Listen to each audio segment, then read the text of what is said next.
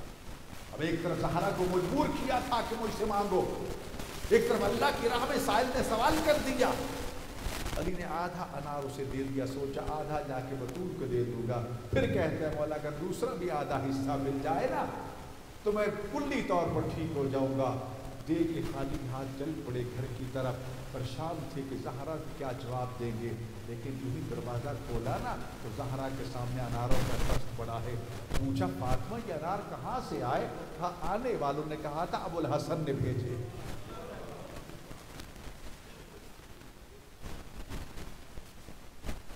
یہ تو ہم نے سنا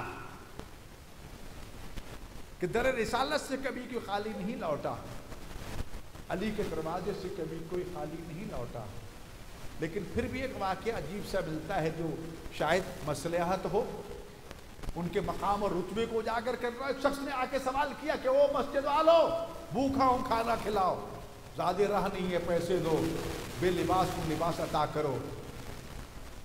اتفاق رسول اللہ کے پاس کچھ نہیں۔ علی کیا تمہارے پاس کوئی چیز ہے؟ یا رسول اللہ اتفاق میرے پاس بھی کچھ نہیں۔ سلیمان ادھر آؤ، سائل کو میری بیٹی فاطمہ کے دروازے پہ لے جاؤ۔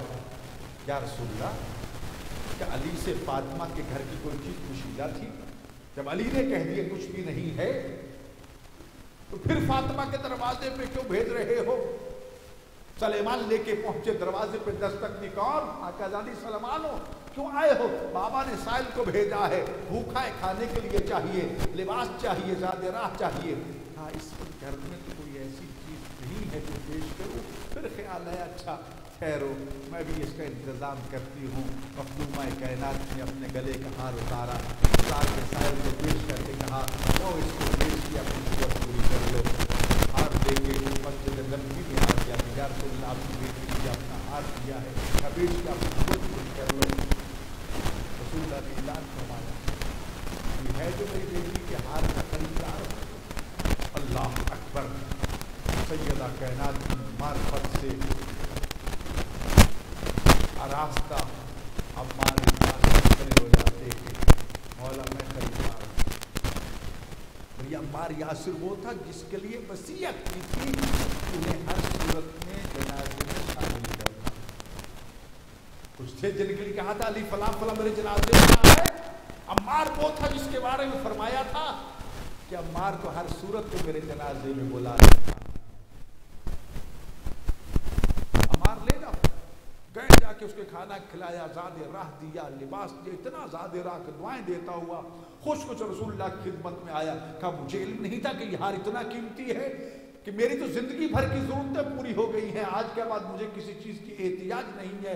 فرمایا زہرا کو دعا دو، اس کی اولاد کو دعا دو۔ ادھر تو یہ مرحلہ ہوا، ادھر مقام زہرا پہچاننے والا ہمارے یاسر اپنے غلام کو بلاتا ہے جاؤ غسل کر کے آؤ، وضو کر کے آؤ۔ ایک تشت لیا، تشت میں سنہری رومال رکھا، خوشبو سیدہ کا ہار اس میں رکھا، وہ ڈھانپ دیا اور فرمایا کہ اپنے سر پہ رکھ کے درود کہ کہنا کہ آپ کے غلام عمار نے یہ